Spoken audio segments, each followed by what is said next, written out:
Who are you, sir? Yeah, great. My name's Kevin Hines, and I'm a UCB teacher, performer, and I'm also the associate academic director of the school. So I help run things here in New York, where the associate director is based in LA. So I sort of run things here for him. Long-form improv as well as sketch.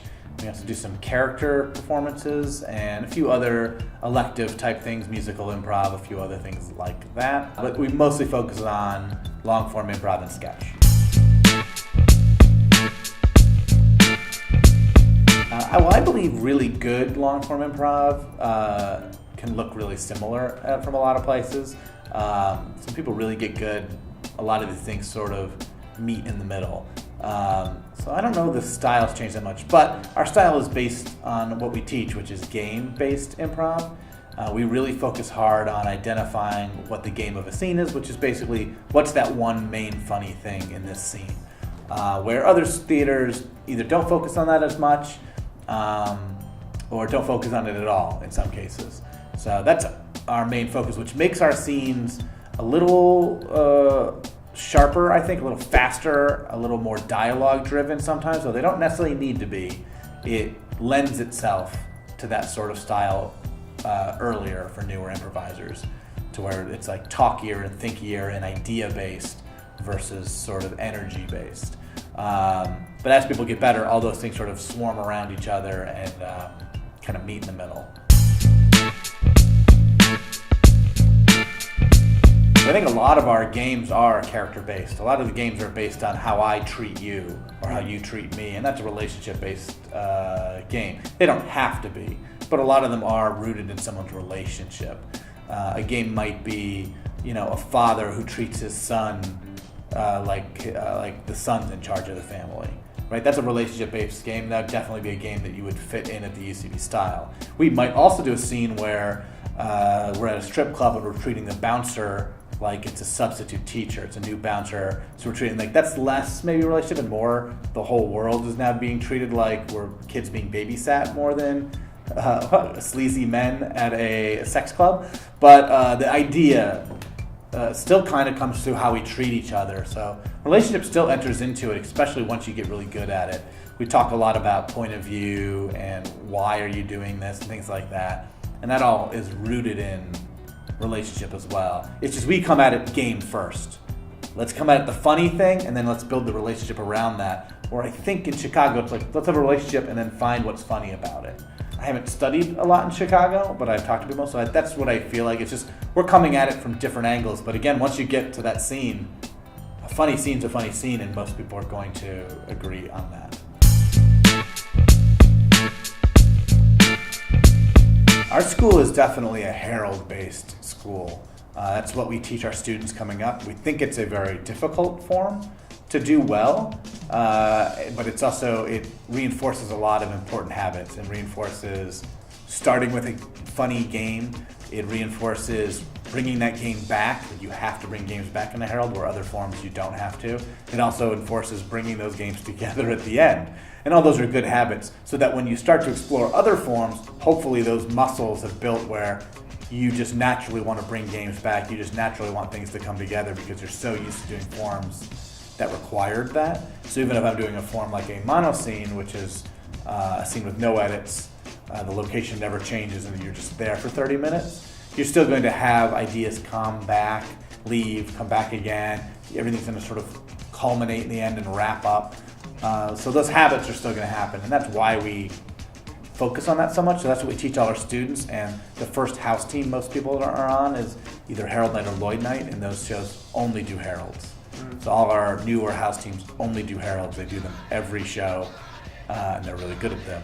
And then after you've been doing that for a while, you tend to move to other teams that do other forms or maybe don't have a set structure, but trust that the Herald bones will invigorate themselves and show up in the scenes. But the other part of your question is what other forms are sort of happening a lot. Right now the Spokane is very popular, or sometimes called the Pretty Flower, or the Spokane. I've been pronouncing it wrong. It's a Spokane. Or the Pretty Flower, which is like a mono scene, a long source scene that little short scenes kind of come out from. So using tag outs, you will be doing a long scene and you will tag everyone out and follow one character somewhere else and see something else that's happening, and then go back to that source scene, almost like a cutaway on a television show, and then you cut back to the main scene. And those have become very popular, especially amongst the students. Some of our teams do that. Other forms, the movie is a perennial favorite here at UCB. Once a year we teach a class in it, and people who do it love it, which is where you try to create a movie on stage, following genre, as well as dealing with like camera angles and things like that. They'll do close-ups and try to simulate what it actually would feel like to see a movie, but they're improvising it all. So it's a little more than just following plot. There's a lot more going on. It's a very tricky form, but when it's done well, it is awesome to watch, amazing to watch. Well, I think some of it is that improv is still a pretty, especially long-form improv, it's still a relatively new style of performance.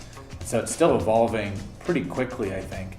And so to take influence from all other storytelling mediums makes sense. To be influenced by movies or television shows or theater is great. I think improv is also very flexible in a way that regular theater is not. Regular theater, you still have props and costumes, you still look like you look. But in improv, you can play any part in a way, right? You could play a child, you could play an 8-year-old in an improv scene, but in a theater you wouldn't play an 8-year-old because you're not 8, and it would stand out. And so that sort of flexibility allows improv to really morph into a lot of different things, or at least try to morph into a lot of different things. So I think it gives it that benefit of saying like, oh, you know what? I saw this movie and it did this very cool moment. I'm going to try to do that in my improv shows or bring that into my improv shows. And I think that's totally valid. I did a form that was sort of inspired by single take shows or single take movies and things like that, like The Rope by Alfred Hitchcock, or Birdman was sort of a single take movie. This is before Birdman, but like those sorts of movies happen every now and then. So I did a show where you always followed a character. The scenes never ended, but you might follow a character to a new scene, and then that character might leave, and you're now in a new location, and then somebody else will walk somewhere, and we're trying to bring the audience along with that. And it was really fun. It's a really fun thing. It's a very different feel from other shows. Most improv shows, the scenes end, or you never leave that location. And so it's just like working that muscle. I think that improv is so flexible, you can do things like that.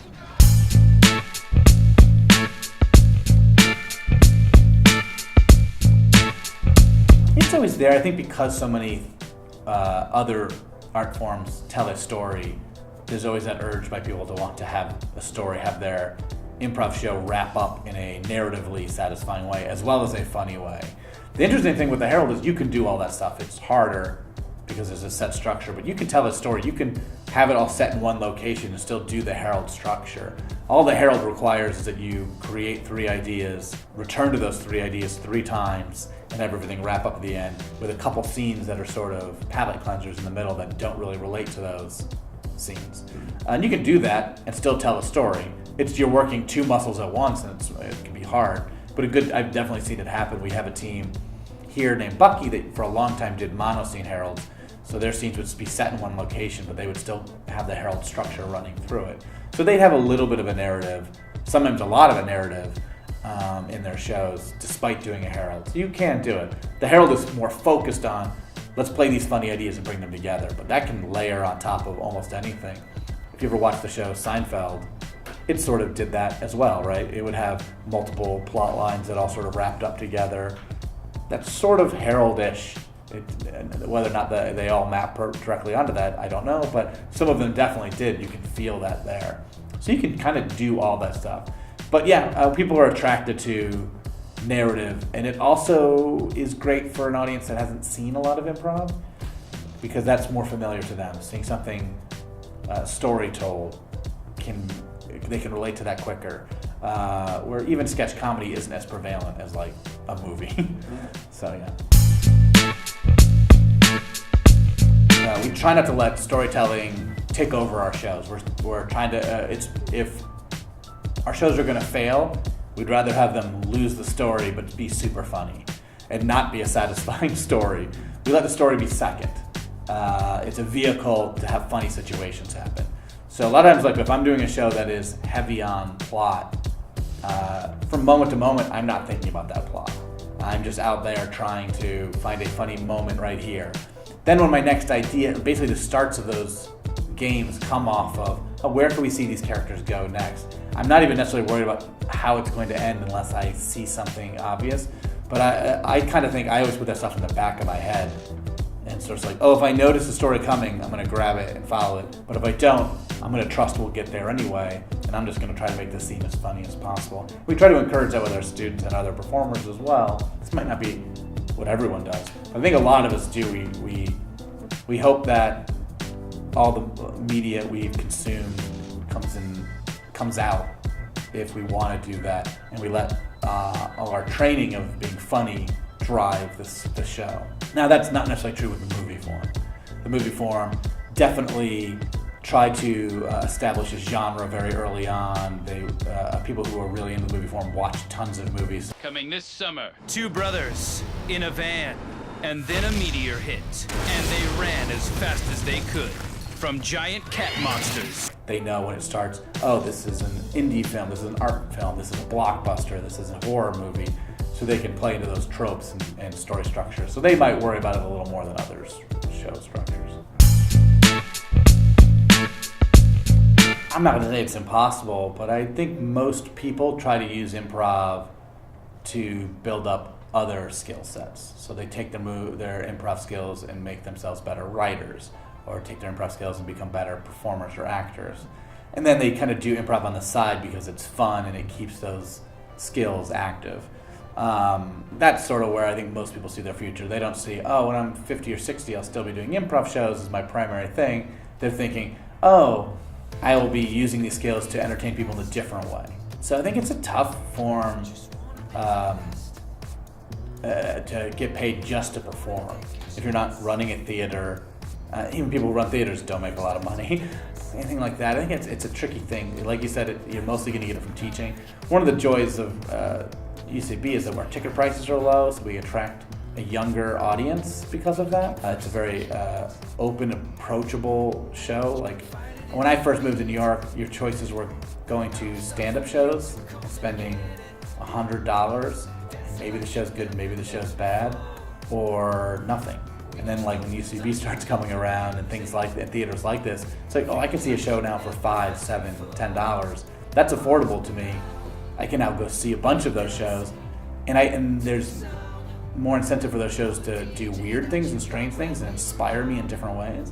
And I would hate to lose that and I think improv kind of does that. It plays better in that way of sort of pushing boundaries.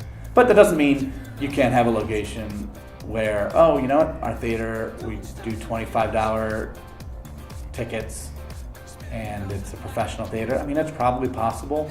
I don't know if that would drive me to want to go there. It would start to feel less exciting, less fun.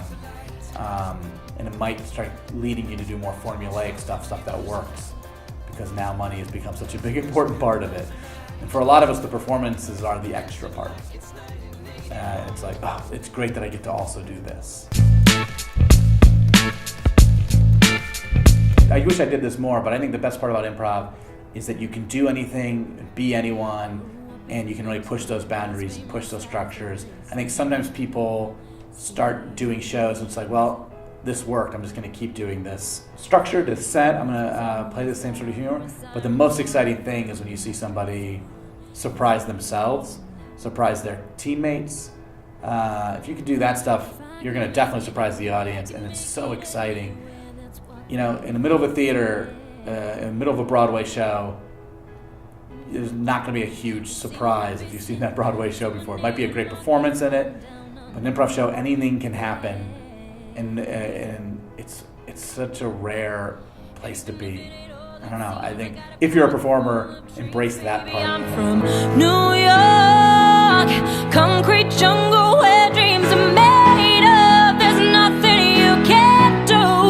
Now you're in New York. These streets will make you